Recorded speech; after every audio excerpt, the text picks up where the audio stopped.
Saint Augustine commentary on the Gospel of John, chapter 8, verse 48 to 59, following. Your father Abraham rejoiced to see my day, and he saw and was glad. Abraham's seed, Abraham's creator, bears a great testimony to Abraham. Abraham rejoiced, he says, to see my day. He did not fear, but rejoiced to see it. For in him there was the love that cast out fear. 1 John chapter 4, verse 18. He says not rejoiced because he saw, but rejoiced that he might see. Believing at all events, he rejoiced in hope to see with the understanding, and he saw. And what more could the Lord Jesus Christ say, or what more ought he to have said? And he saw, he says, and was glad. Who can unfold this joy, my brethren?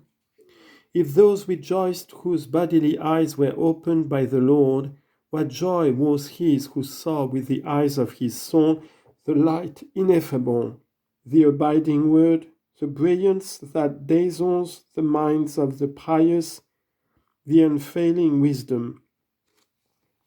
God abiding with the Father, and at some time come in the flesh, and yet not to withdraw from the bosom of the Father? All this did Abraham see. For in saying my day, it may be uncertain of what he spoke, whether the day of the Lord in time, when he should come the flesh, or that day of the Lord which knows not a dawn, and knows no decline. But for my part, I doubt not that Father Abraham knew it all, and there shall I find it out? And where shall I find it out? Ought the testimony of our Lord Jesus Christ to satisfy us?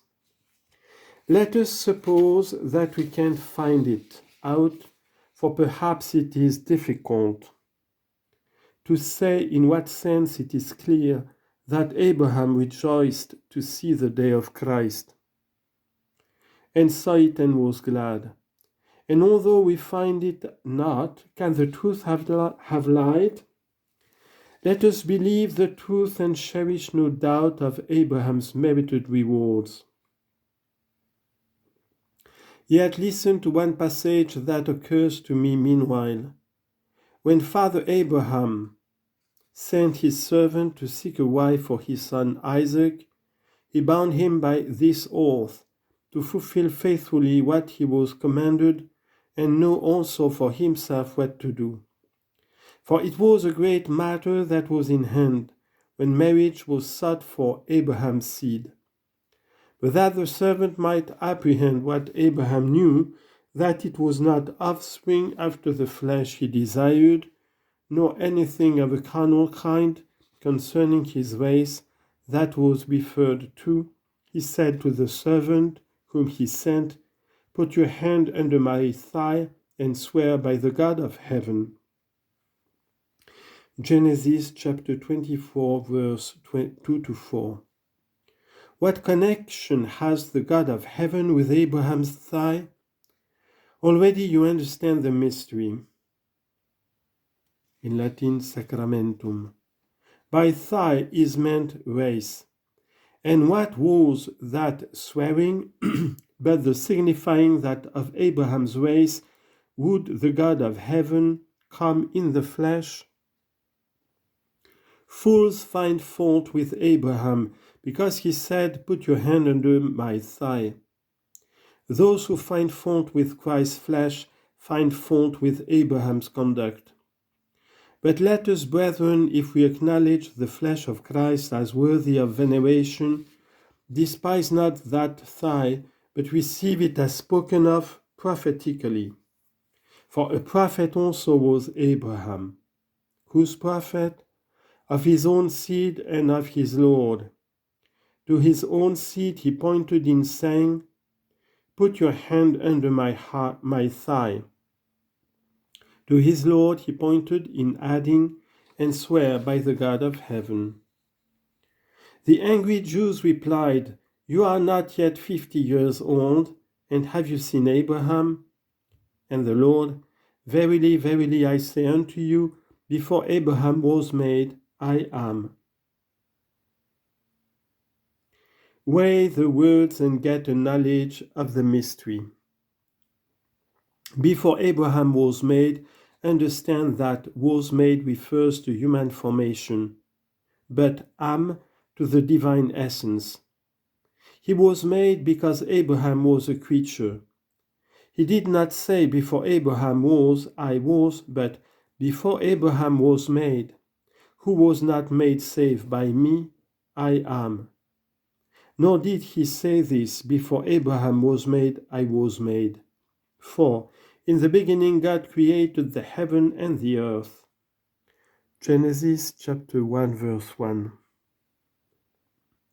And in the beginning was the Word. Before Abraham was made, I am. Recognize the Creator, distinguish the creature. He who spoke was made the seed of Abraham, and that Abraham might be made, he himself was before Abraham.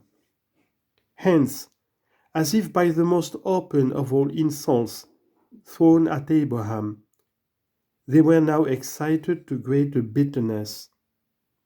Of a certainty, it seemed to them that Christ the Lord had uttered blasphemy in saying, Before Abraham was made, I am. Therefore took they up stones to cast at him. To what could so great hardness have recourse, save to its like? But Jesus acts as man, as one in the form of a servant, as lowly, as about to suffer, about to die, about to redeem us with his blood. Not as he who is, not as the Word in the beginning, and the Word with God. For when they took up stones to cast at him, what great thing were it had they been instantly swallowed up in the gaping earth, and found the inhabitants of hell in place of stones? It were not a great thing to God, but better was it that patience should be commended than power exerted. Therefore he hid himself from them, that he might not be stoned. As man he fled from the stones, but woe to those from whose stony hearts God has fled.